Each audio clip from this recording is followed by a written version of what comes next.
Assalamualaikum warahmatullahi wabarakatuh. Selamat sore. Sampai bertemu kembali kita di podcastnya Lawyer Nusantara yang hari ini sudah hampir memasuki bulan ketiga. Kita di dalam melakukan edukasi-edukasi melalui channel YouTube-nya Lawyer Nusantara. Tema kita hari ini, kita kedatangan teman-teman advokat yang hari ini meluangkan waktunya bisa hadir di acara podcast kita. Dengan kedatangan mereka ini, semoga nanti banyak ilmu-ilmu baru ataupun hal-hal baru yang bisa kita dapatkan. Oke, hari ini kita kedatangan seorang tamu yang sangat luar biasa, yaitu advokat Haji Muhammad Yasin dan advokat saudara Andre. Oke, Pak Haji ataupun Andre, aktivitas hari-hari di Kalimantan Tengah ya, aktivitas domisilinya di Kalimantan Tengah. Ya. Oke, jadi sama-sama nih ya, Pak Andre juga pun di Kalimantan Tengah juga berada. Hari-hari kegiatannya disibukkan dengan apa? Ya, kalau saya hari-harinya itu di samping advokat juga, ya tadinya sebagai profesi sebagai pimpinan pondok pesantren. Kemudian sebagai kalau siang itu advokat, kalau malam ustadz. Oh, kalau siang advokat ya, kalau malam ustadz. Apa bisa juga siang malam tetap jadi ustadz? Boleh juga. Sibukannya, aktivitasnya itu ya. Kalau siang advokat, kalau malam pak ustadz. Ya, ngajar gitu maksudnya. Boleh ngajar ya, ngajar. Di pondok pesantrennya. Oke. Ya. Kalau saudara advokat Andre, nah ini menarik sekali ini, advokat muda yang sangat luar biasa ini kan. Ya, seperti biasa Pak Ahmadi kan kalau memang ada di persidangan kita di pengadilan negeri dan pengadilan agama. Terus di luar persidangan kebanyakannya seperti mediasi-mediasi. Ya itu kan schedule kita susun sesuai dengan jadwal yang kita harapkan. Di luar itu kembali ke rumah ya sebagai kepala rumah tangga. Oke, jadi aktivitas yang padat ini ya.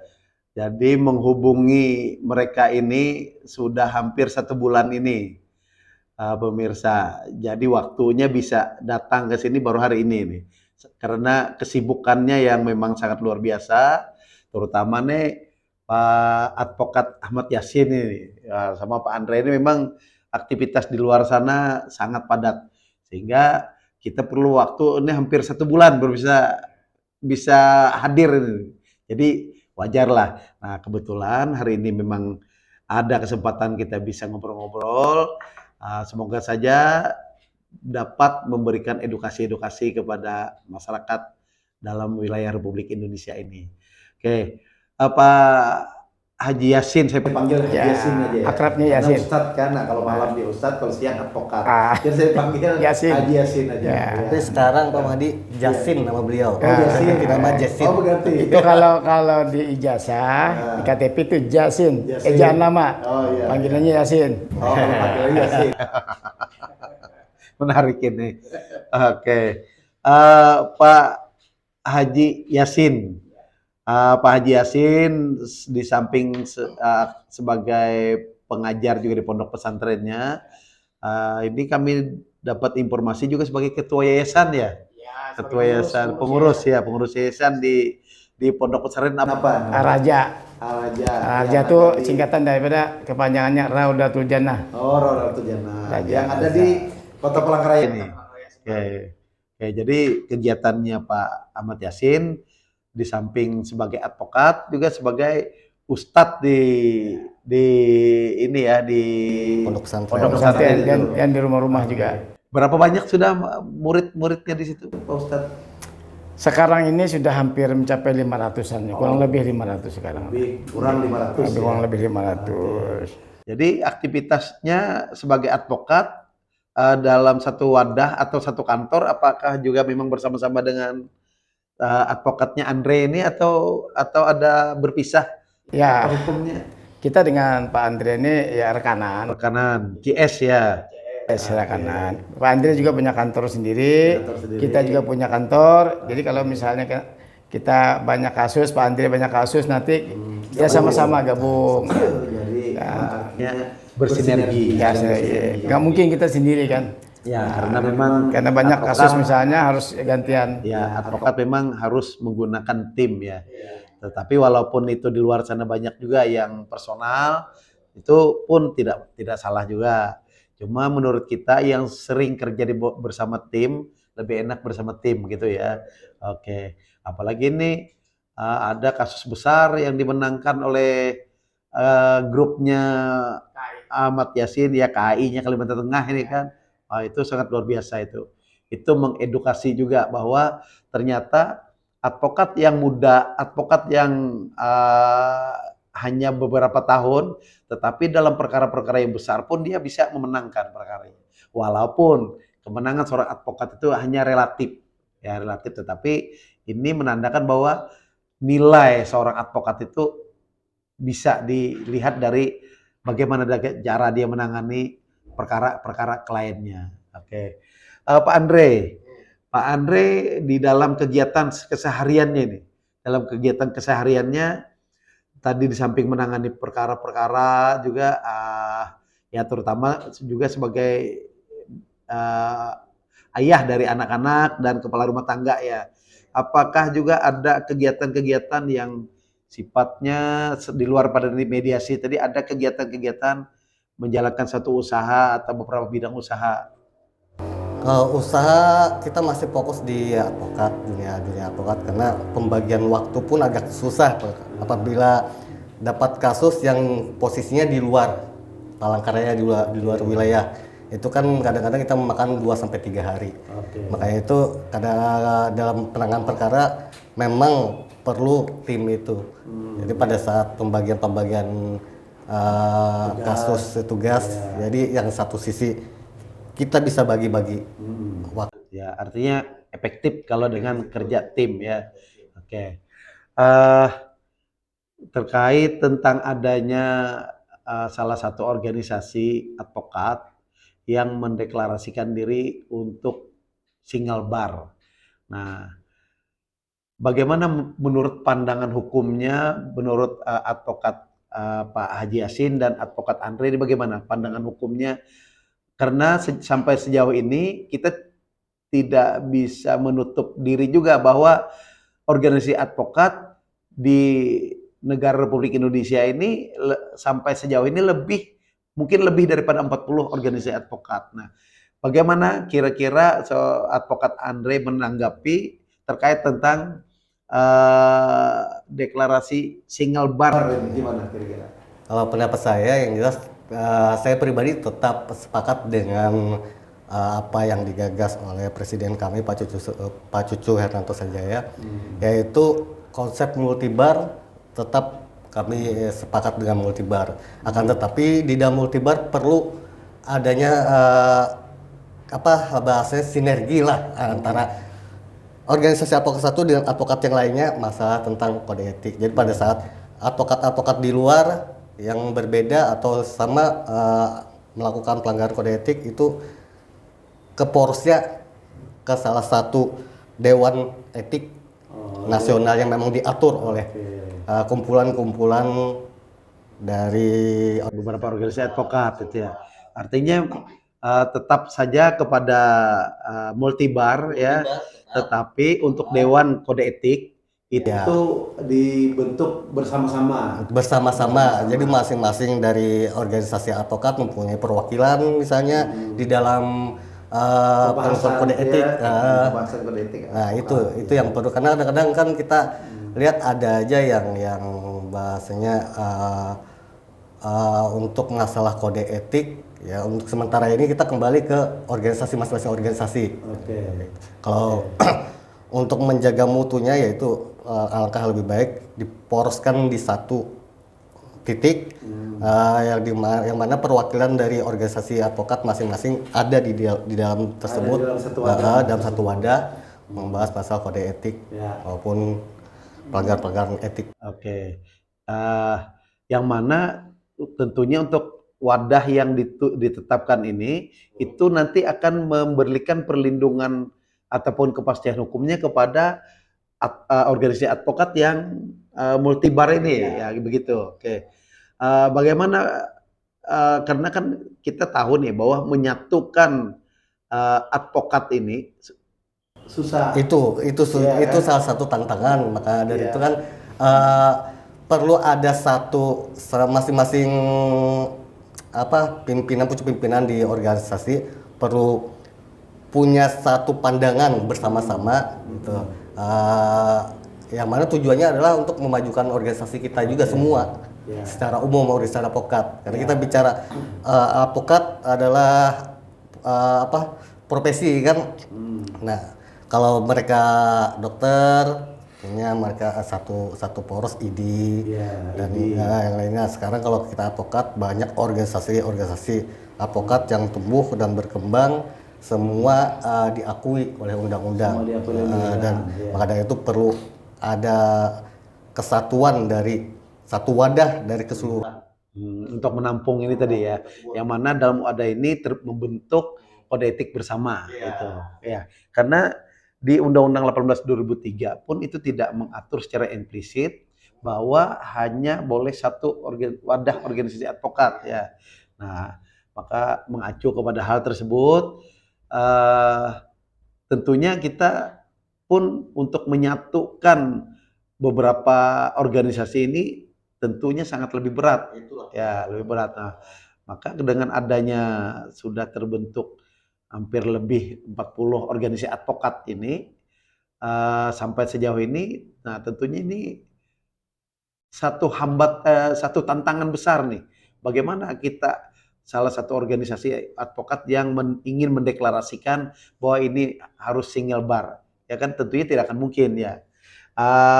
Sedikit kita minta pandangan dari Pak Haji Ahmad Yassin terkait tentang apa yang menjadi bahan kita juga di dalam pembahasan sebagai advokat yang melihat daripada salah satu organisasi advokat mendeklarasikan bahwa untuk single bar. Bagaimana kira-kira pandangan Pak Ahmad Yassin? Sedikit bisa disampaikan? Ya, apa yang tadi dikatakan oleh Pak Advokat Pak Andri tadi, itu memang itu kan mesin multibar. Ya. Sekarang kalau masalah advokat ini bermasalahnya gini ya, kadang-kadang kalau di dalam persidangan, kadang-kadang kita kan ya maklum yang namanya advokat kan kadang-kadang masing-masing punya ego masing-masing.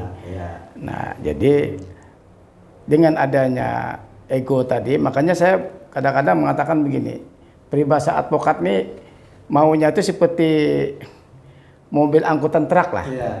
Nah, artinya masing-masing kalau ada masalah ya bantu sama-sama gitu. Royong. Ya, gotong royong. Jangan sampai kita seperti angkutan travel lah. Ya, mobil travel itu kan masing-masing. Temannya pecah ban tinggalin gitu. Nah, kalau truk tadi? Nah, truk enggak. Jadi kalau begitu stop dia bantu. Pecah ban satu bantu. Sepuluh truk semua bantu. Jadi mengilustrasikan seperti itu. Seperti itu. Kadang-kadang selama ini kan kita lihat kan karena tadi artinya saling peduli lah. Peduli sama kawan-kawan. Tapi kan kita pernah juga menangani bahwa ada satu rekan kita yang tersandung hukum pidana. Kita kan bersama-sama dari beberapa organisasi advokat gabung di dalam satu surat kuasa membantu menangani perkaranya. Betul. Begitu. Nah, artinya memang itu ada juga. Ada artinya dari kepedulian rekan kita tadi terhadap teman-teman yang lain. Nah, tetapi ya kita berdoa semoga saja advokat tidak ada yang tersandung pidana. Walaupun dia organisasinya lain-lain. Ya, walaupun berbeda. Kita di dalam sidang misalnya, oke lah kita main panas-panasan, misalnya saling ego. Ya, tapi begitu di luar udah santai kita. Karena memang itu profesi. Profesi. Artinya profesional. Di saat kita di dalam persidangan gontok-gontokan, ya di luar pun karena sudah selesai pekerjaan tadi, tetaplah sebagai rekan. Pelukan lagi kita, selamat lagi. Nah, itu. Jadi ini memang sangat menarik sekali ini. beberapa kali kita sering ketemu di persidangan, di pengadilan dengan Pak Haji Ahmad Yasin ini memang meriah karena di dalam persidangan gontok-gontokan begitu keluar happy-happy ketawa, tetapi itu tetap di dalam proses sebagai advokat ya, tanpa menodai rasa keadilan itu sendiri, dan itu memang dijalankan secara profesional. Oke. Pak Ahmad Yasin. Nah, ini kan dengan adanya kegiatan-kegiatan kita di dunia advokat ini kan banyak nih menemui tantangan-tantangan yang saat ini ada. Terkadang kita mendampingi klien, diminta mendampingi klien di pemeriksaan, misalnya di salah satu pemeriksaan di kepolisian.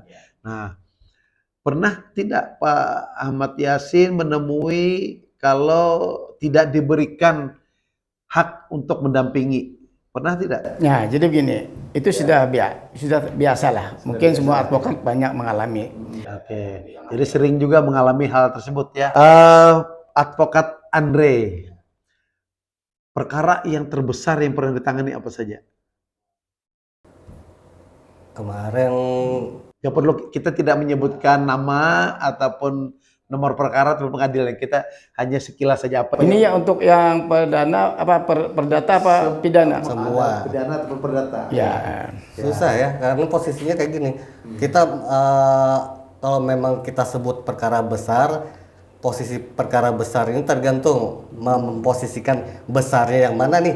Masalah P-nya atau tidak ada ukur untuk itu. iya, kalau saya mikir perkara besarnya kayak gini, tingkat kesulitan. Iya, tingkat kesulitan perkara. Karena posisinya kayak misalnya kita ambil contoh, ada sebuah kasus. Kasus ini klien, kita ambil perdata aja ya. Klien memang dari dulu mempunyai sebidang tanah, ukurannya terserah berapa sebidang tanah. Akan tetapi karena faktor pengetahuan dia yang kurang, akhirnya dia tidak pernah membuat surat menyurat. Dan suatu saat ada orang mengambil dengan tanah tersebut dengan dokumen lengkap. Nah, sedangkan dari awal, dari dulu sampai masyarakat dulu tahu dia yang menguasai. Nah, hal yang kayak gitu termasuk bagaimana cara mempertahankan hak yang memang secara fakta dialah yang punya. Itu lumayan ini. Agak-agak ribet, juga itu ya. Kalau memenangkan itu akan ada kepuasan tersendiri bagi kita. Oke, berarti itu yang pernah saudara Andre tangani. Oke, kalau Pak Haji Yasin sendiri, perkara yang menurut Pak Haji Yasin sendiri yang tingkat kesulitannya itu tinggi sekali, itu apa perkara yang pernah saudara? Alat buktinya kurang. Alat bukti yang dituduhkan kepada si terdakwa ini lemah, sehingga eksepsi yang diajukan, eksepsi maupun pleno yang diajukan oleh rekan kita itu masuk. Sehingga hakim berkeyakinan bahwa ini tidak cukup bukti. Nah itu hal itulah makanya advokat hadir itu bukan membela pekerjaannya yang salah, tetapi memastikan bahwa pasal yang dituduhkan kepada terdakwa ini sudah benar atau belum. Penerapan hukumnya, penerapan hukumnya ini sudah benar atau belum. Alat bukti, dua alat bukti yang cukup itu sudah bisa nggak untuk dijadikan bukti mendakwa orang. Nah itu yang mungkin dimaksud oleh saudara Ahmad Yasin ini. Oke. Menarik sekali perbincangan kita bersama advokat-advokat senior ini. Yang memang kesibukan kesehariannya berada di Kalimantan Tengah ya. Kalimantan Tengah, sering juga Banjarmasin ya. Oke, Sampit juga ya. Wah, jadi keliling juga ini. Jauh-jauh nih sampai Pangkalan Bun ya. Dia di Lampisau ya. Nah, untuk pendapatan sebagai seorang advokat menurut saudara Ahmad Yasin dan Andre, apakah bisa menjamin untuk kehidupan seorang advokat itu sendiri? Ya, masalah pendapatan sebenarnya sih tergantung juga. Kita ini kan banyak yang menolong orang juga kadang-kadang. Banyak penolongnya. Banyak menolongnya, bukan Karena Jadi kita tidak semata-mata material. material. Jadi ini perbuatan officium nobile itu Nobile. profesi yang mulia dengan membantu masyarakat-masyarakat yang kurang mampu. Makanya kan kita ada samping-sampingan juga. Jadi advokat ini kan ada kerja sampingan, bisnis Ya, apa. ya. Kalau Pak Ahmad Yasin kita sudah tahu semua sebagai pengusaha. Pengusaha di bidang perhotelan juga, ketua yayasan juga, pengelola sebagai pondok pesantren. Jadi sebagai pengusaha. Jadi advokat ini profesinya ini hanya pekerjaan sosial. Apakah di kantor Saudara Ahmad Yasin ini juga menyediakan layanan gratis, konsultasi hukum gratis ataupun penanganan perkara gratis? Ada tidak? Untuk sementara ini kita belum ada lagi LBH, Pak. LBH lah. LBH. Tapi kalau dia misalnya dia tidak mampu ya tetap kita bantu juga. Itu tapi kita lihat dulu. Orang ini mampu. Orang ini mampu apa tidak? Lihat dulu. Ya kalau perlu pakai surat tidak mampu misalnya kan dari RT semua. Memang itulah harus ngurus dulu tidak mampu. Lihat rumahnya juga kan keadaan dia gimana Dia di bilang sana. tidak mampu, mobilnya 2. Ah, ini bilang nggak mampu tapi kayak mobil. Karena sudah umum, Pak ada Ahmadi. Kalau orang datang ke dokter biayanya seberapapun pasti bayar. Kalau datang ke pengacara belum awal-awal saya sudah habis uangnya, Pak. Iya, sudah kedua lagi. Nah, sedangkan yang dipakai mobil misalnya, kayak gitu. Hanya kayak gitu yang kita lihat. Untuk konsultasi ya pastilah selalu konsultasi gratis. Nggak pernah kita pungut biaya. Tapi pada saat mulai mengambil langkah hukum, Ada upaya hukum, itu negosiasi. seandainya ternyata memang calon klien tersebut tidak mampu, kan kita posisikan ke ranah wadahnya yang menampung. Kan teman-teman banyak yang di LBH yang memang sudah terverifikasi oleh Kementerian Hukum dan HAM, kita arahkan ke sana gitu. Oke. Jadi ada solusi ya. Ada solusi. Oke. Kami rasa cukup untuk perbincangan kita hari ini, sangat luar biasa, Tapi menarik sekali. dengan catatan, Ya. dengan catatan, advokat ini sama sebenarnya dengan dokter. Dengan dokter. Artinya kalau dokter sembuh tidak sembuh tetap dibayar. Tetap dibayar. Advokat begitu juga. Iya. Jangan setelah dibayar nanti ada bermasalah minta ganti, nggak bisa. Begitu ditangani perkaranya tapi tidak berhasil, Ya. minta kembalikan uang. Ya, Pernah terjadi itu? ya ada juga Ada sih. juga.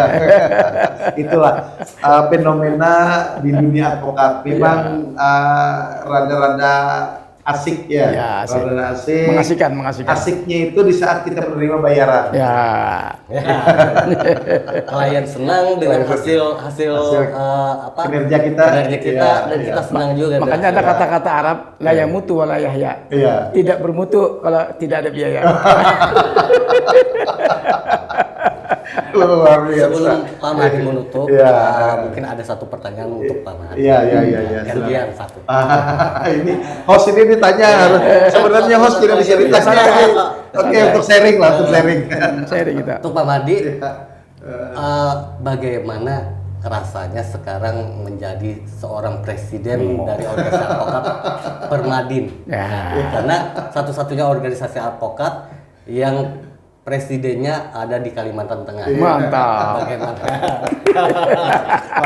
Ini pertanyaannya ini menarik, tetapi sebenarnya sudah ada kita bahas di channel YouTube yang lain. Tapi tidak apa-apa lah untuk pencerahan kepada rekan-rekan. Alhamdulillah di 2019 saya terpilih sebagai presiden advokat di dalam wadah organisasi advokat Permadin bersama-sama dengan sekjen saya Edi Rosandi, advokat Edi Rosandi Esah M. Hum. Nah, kami menjalankan dunia advokat itu, menjalankan organisasinya itu, sebenarnya kita memiliki tim manajemen yang ada di kantor pusat di Jakarta. Nah, kantor kami di Jakarta di Wisma NH, di daerah Pecenongan, daerah Pancoran, bukan Pecenongan, Pancoran, Wisma NH. Nah, jadi di sana kita punya tim. Jadi aktivitas kita ya kadang ke Jakarta, kalau pas ada kegiatan rutin ke Jakarta. Tetapi di daerah lebih banyak perkara yang kita tangani. Maka kita standby di daerah. Di samping itu juga kita di sini ada rumah juga, di sana ada juga rumah. Jadi domisili KTP, domisili tempat tinggal di Jakarta. Nah, kebetulan ada beberapa perkara yang ditangani di Kalimantan Tengah. Kemarin di Pangkalan Bun, sebelumnya di Tameyang Layang, terus ada di Sampit. Nah, hari ini baru ada di Palangkaraya. Kebetulan ada juga kesempatan dan waktu Pak Haji Ahmad Yasin dan Advokat Andre bisa hari ini kumpul. Alhamdulillah, ini satu momen yang susah di apa momen yang susah sekali untuk kita temukan karena kesibukan advokat senior ini yang sangat luar biasa. Nah, Kalau orang biasanya kalau Jumat nggak sidang, ya, tapi saya tetap sidang. sidang Jumat Sidang yang Jumat. sidang Jumat yang dimuliakan. Saking sibuknya, saking padatnya. Oke, jadi pertanyaan dari advokat Andre itu tadi, antara senang dan tidak senang itu memang menyenangkan. Karena kita bisa keliling Indonesia, bisa keliling dan kita bisa berbagi dan menggali ilmu di daerah-daerah lain. Nah, alhamdulillah di semua tempat yang kita kunjungi itu respon dari anggota-anggota kita di setiap daerah itu sangat luar biasa. Maka alhamdulillah sampai saat ini organisasi Perkumpulan Pengajar Muda Indonesia ataupun Permadin eksis dan selalu meningkatkan kualitasnya. Walaupun ada sedikit kendala-kendala, tapi itu bisa kita atasi. Oke, itu Tapi ini saran saya ya, saran saya. silakan. Kalau saran saya sebenarnya untuk kantor pusatnya itu bagusnya di Kalimantan. Karena kan sebentar lagi kan Kalimantan ini Kalimantan IKN. IKN. Nah, dan satu-satunya kantor advokat pusat itu Permadin ada di Kalimantan. Oke. Nah, ini Presidennya orang persennya orang Kalimantan. Nah, kebetulan di IKN di Kalimantan Timur sana ada ada pengurus DPD Permadin yang memang luar biasa, mempunyai elektabilitas yang memang sangat luar biasa. Beliau bernama Advokat Ishak.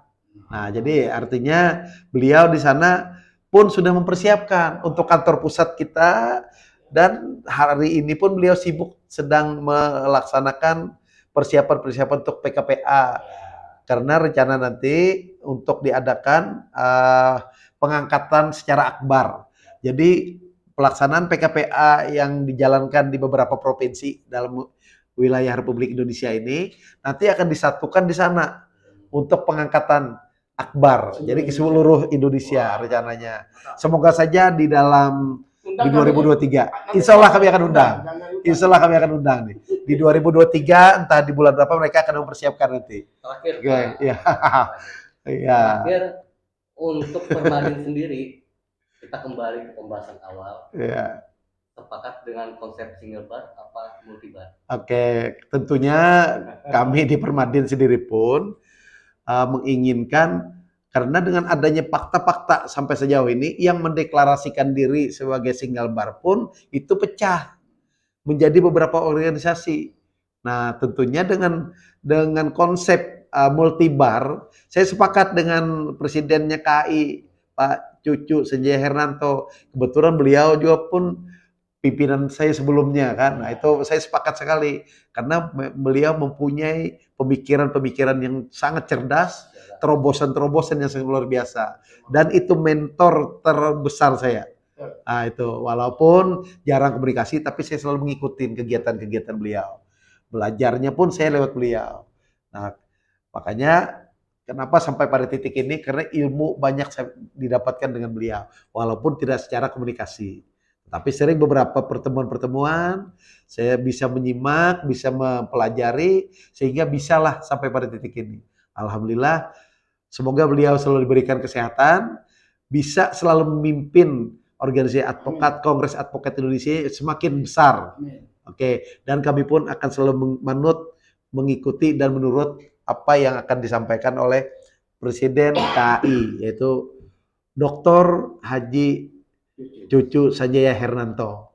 Nah, terima kasih, titip salam buat beliau. Semoga saja Pak Ahmad Yasin ataupun Advokat Andre bisa ketemu nanti. Tolong sampaikan salam saya, salam hormat buat beliau. Oke, terima kasih karena ini perbincangan yang memang sangat luar biasa dengan advokat-advokat senior yang memang berdomisilinya di Palangkaraya tetapi sidang di mana-mana. Alhamdulillah sehat selalu. Di hari ini kita di hari Jumat Kenapa kita memang di hari Jumat? Karena memang hari ini advokat Haji Ahmad Yasin baru bisa ketemu. Nah, oke. Kepada rekan-rekan semua, kepada masyarakat dalam wilayah Republik Indonesia, semoga channel YouTube kita ini bisa selalu disupport sehingga memberikan edukasi-edukasi yang bermanfaat buat kita semua.